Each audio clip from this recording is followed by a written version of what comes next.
खुदावंद यीशु मसीह के सामर्थ्य जिंदा जलाली नाम में आप सबको प्यार भरी जय मसीह की हालेलुया। आइए मेरे भाई बहनों, आज हम गलातियों अध्याय 3 पढ़ते हैं, व्यवस्था या विश्वास। हे निर्बुद्धि गलातियों, किसने तुम्हें मोह लिया है? तुम्हारी तो मानो आंखों के सामने यीशु मसीह क्रूस पर दिखाया गया।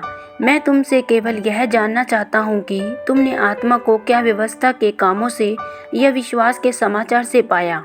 क्या तुम ऐसे निर्बुद्धि हो कि आत्मा की रीति पर आरंभ करके अब शरीर की रीति पर अंत करोगे? क्या तुमने इतना दुख व्यर्थ ही उठाया? परंतु कदाचित व्यर्थ नहीं। जो तुम्हें आत्मा दान करता है और तुम में सामर्थ के काम करता है, वह क्या व्यवस्था के कामों से या सुसमाचार पर विश्वास से ऐसा करता है? अब्राहम ने तो परमेश्वर पर विश्वास किया और यह उसके लिए धार्मिकता गिनी गई। अतः यह जान लो कि जो विश्वास करने वाले हैं वे ही अब्राहम की संतान हैं। और पवित्र शास्त्र ने पहले ही से यह जानकर कि परमेश्वर अन्य जातियों को विश्वास से धर्मी ठहराएगा, पहले ही से अब्राहम को यह सुसमाचार सुना दिया कि तुझ में सब जातियां आशीष पाएंगी।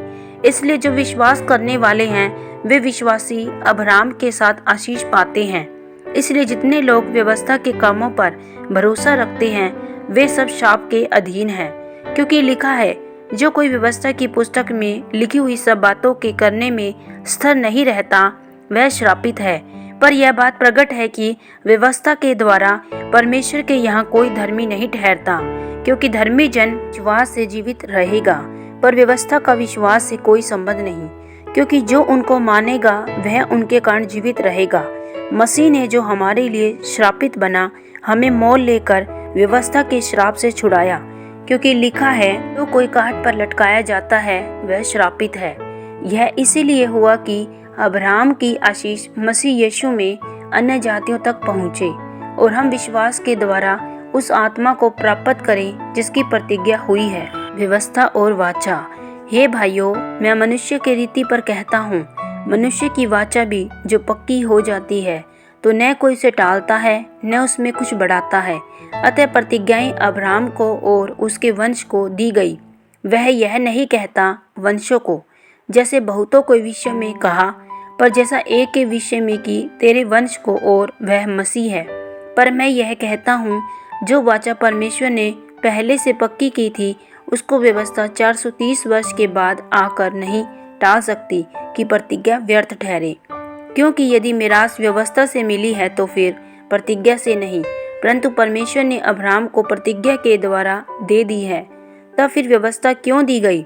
वह तो अपराधों के कारण बाद में दी गई कि उस वंश के आने तक रहे जिसको प्रतिज्ञा दी गई थी, और वह स्वर्गदूतों के द्वारा एक मध्यस्थ के हाथ ठहराई गई। मध्यस्थ तो एक का नहीं होता, परंतु परमेश्वर एक ही है। व्यवस्था का उद्देश्य। तो क्या परमेश्वर व्यवस्था की प्रतिज्ञा के विरोध में है? कदापि नहीं, क्योंकि यदि ऐसी व्यवस्था दी जाती तो जीवन दे सकती, तो सचमुच धार्मिकता व्यवस्था से होती। यह प्रतिज्ञा जिसका आधार यीशु मसीह पर विश्वास करना है, विश्वास करने वालों के लिए पूरी हो जाए। विश्वास के आने से पहले व्यवस्था की अधीनता पे हमारी रखवाली होती है, और उस विश्वास के आने तक जो प्रकट होने वाला था हम उसी के बंधन में रहे। इसलिए व्यवस्था मसीह तक पहुंचने के लिए हमारी शिक्षक हुई है। हम विश्वास से धर्मी ठहरे हैं, परंतु जब विश्वास आ चुका तो अब हम शिक्षक के अधीन न रहे, क्योंकि तुम सब उस विश्वास के द्वारा जो मसीह यीशु पर है परमेश्वर की संतान हो। और तुम में से जितनों ने मसीह में बपतिस्मा लिया है उन्होंने मसीह को पहन लिया है।